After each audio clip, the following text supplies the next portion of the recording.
The third millennium has begun. At first glance, all wars, discrimination, racism and xenophobia, human dignity, totalitarianism and authoritarianism, cult of personality and leaderism went away to the history.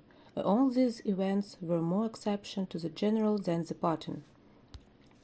Utopia of communism and decaying capitalism, religious conflicts and wars went in the past. Humanism and human dignity were absolute and immutable law, but like every millennium, it starts again from wars.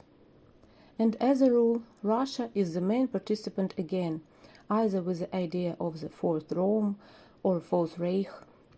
First, difficult to understand, but analyzing the past, tracing the history, it is just as natural as autumn rain and winter frost for Russia. And almost 500 years Russia holds outright aggressive policy towards its brother, the Ukrainian people. Each time the contemporaries are asking themselves the same thing: what is the revolution of dignity? For 500 years, great Russian domination, Ukrainians periodically raised the national consciousness and tried to throw off the yoke of inferiority, learn to respect their own culture, language, nation. People reject the idea of the elder brother, a common culture and similar pro-communist tinsel.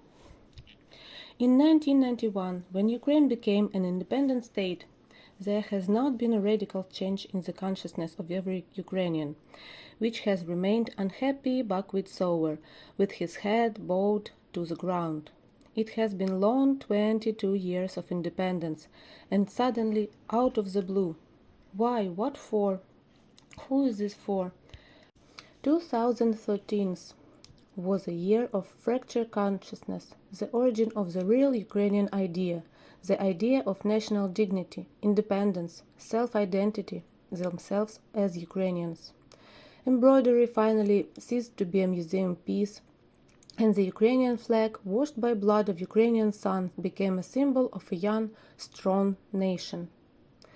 Much said about the events of November the 21st in 2013, February 2014. The main events, causes were described on days and hours, left unsaid.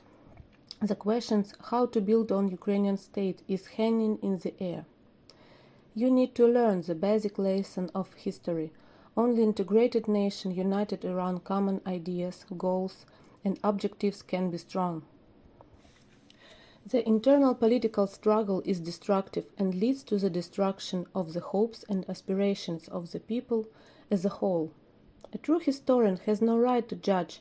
He must analyze, explore, prove, and defend their point of view, to consider the subjective and objective factors, to teach people to understand events, phenomena, and processes, to be tolerant and objective in his judgment, teach younger generation, and still be a citizen of their own country. That was the Maidan. People came not only for the Schengen zone or free trade, salary or gay marriage.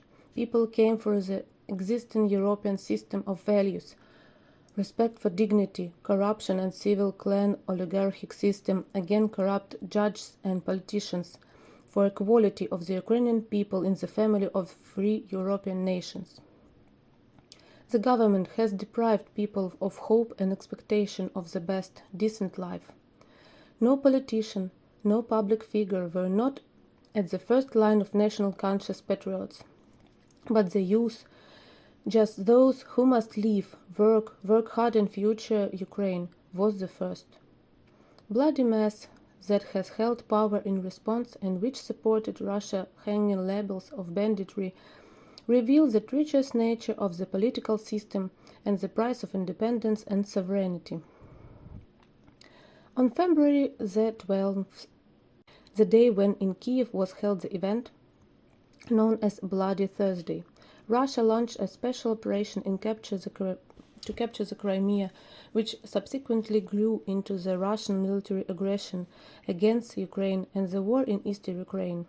Confrontation violence in Donetsk and Luhansk regions began in mid-April 2014, when a group of armed pro-Russian activists began to seize administrative buildings and police stations in the towns of Donbass, in particular Slavyansk, Artemivsk, and Kramatorsk.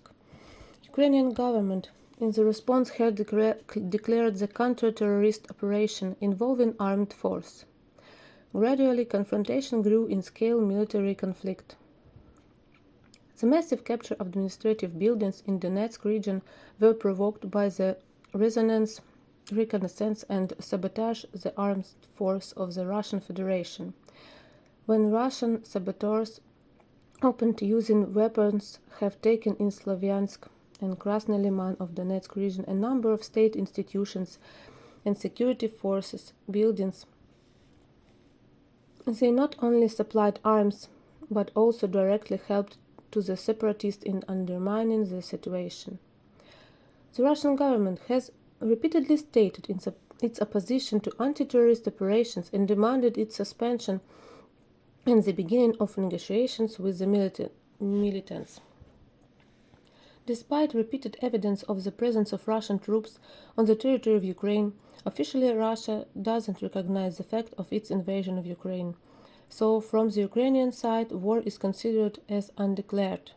A number of Ukrainian politicians called the war in the east of Ukraine hybrid war of Russia against Ukraine. From mid-July 2014, Russian armed force began to take a direct part in hostilities against the armed force of Ukraine. Russia's armed forces are both in the Russian Federation and directly in Ukraine. Using the Hitler method of hostages and propaganda campaign, Russian forces are kept in fear once powerful and prosperous region. On January the 27th, 2015, the Verkhovna Rada of Ukraine has recognized the Russian Federation as aggressor. Most of the world states expressed their solidarity with the Ukrainian people. Still, we Ukrainians, to be solidary with our own armed force, with our own government, citizens, communities, civil society organization, our free will, faith and hope. Don't forget the lessons of history. Don't avoid discord, hetmanstva, division into friends and enemies. The war will be over. There must no less the courage, patience and tolerance to achieve social harmony and peace. A great prize has presented the faith to Ukrainian people. We must remember the lessons of history.